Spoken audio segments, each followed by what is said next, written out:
Bonjour, vous, nous, comment allez-vous? Aujourd'hui, ce sera le conte Il était une fois un pingouin qui avait la zigoulette si sensible que, de Jacques Salomé. Nous gardons en nous la trace invisible mais très présente de tous les événements de notre vie et surtout ceux de notre enfance. Ils sont à l'œuvre dans nos comportements et nos conduites. Ils traversent, colorent, embellissent ou blessent chaque instant du présent. Vous savez peut-être que les pingouins et les pingouines aiment faire l'amour très souvent. Ils n'arrêtent pas. Ce sont des animaux très joyeux, qui aiment rire et se dire des choses très aimables, en utilisant tous les langages de leur corps. En particulier, cette partie de leur corps si différente chez chacun. L'avez-vous remarqué, mais qui se complète si bien, comme une main trouve bien sa place dans un gant ou un pied dans une chaussure. Il existe un vieux dicton qui dit: quand un pingouin a trouvé une pingouine avec laquelle il s'accorde bien, ah, il a trouvé chaussure à son pied. Mais voilà, il était une fois un pingouin qui ne savait pas rire. Il était toujours sérieux, pas triste, mais gravement sérieux. Il ne chantait pas, il ne riait pas, il restait un peu sur la défensive, comme s'il craignait de faire de la peine en étant heureux. Mais le plus difficile à dire, c'est que ce pingouin était marié, et que chaque fois qu'il essayait de faire l'amour avec sa pingouine, sa zigoulette, à lui, était si sensible, si ardente, qu'elle partait toute seule, éclatée de plaisir avant même qu'elle puisse entrer dans la zigouline de sa pingouine. Cela dura depuis des années. Ils s'aimaient beaucoup, mais crac-boum, ça ne marchait pas. Sa pingouine se désolait et lui vivait chaque fois une angoisse terrible qui l'écartelait. Et maintenant, soir au matin, il ne voulait plus faire l'amour, pour ne pas se trouver confronté à sa difficulté. En même temps, il se disait: et si cette fois ça marchait?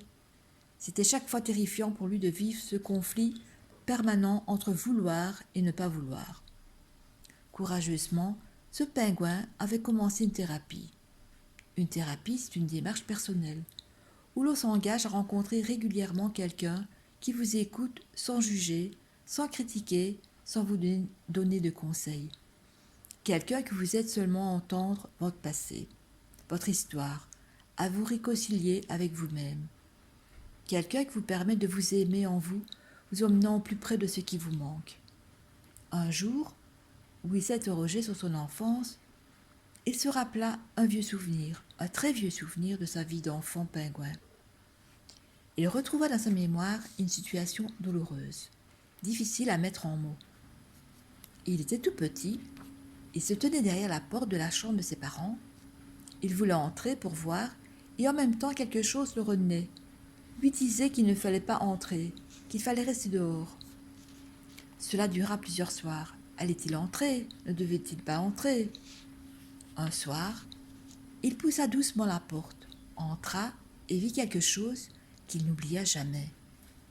C'est cela qui est terrible pour un enfant pingouin, quand il perçoit quelque chose qu'il ne lui est pas possible de nommer, quelque chose d'incompréhensible pour lui, car ce qu'il vit concernait la vie intime de son père et de sa mère, et n'aurait dû être vu que par eux-mêmes. Je ne sais si ce petit pingouin, devenu adulte, osera avec l'aide de son thérapeute mettre des mots sur ce qu'il a vu, sur ce qui lui paraît pour l'instant indicible. Non pas mettre les mots d'aujourd'hui sur ce qu'il sait pouvoir se passer entre un pingouin et une pingouine, mais les mots d'un enfant sur ce qu'il ressent quand il voit deux adultes faire ce qu'il a vu et qu'il n'aurait jamais voulu voir. Ceci est un conte pour entendre, au-delà de la détresse, les possibles infinis de la vie. Et bien voilà, c'est fini. Je vous donne rendez-vous à un prochain conte. Bye bye.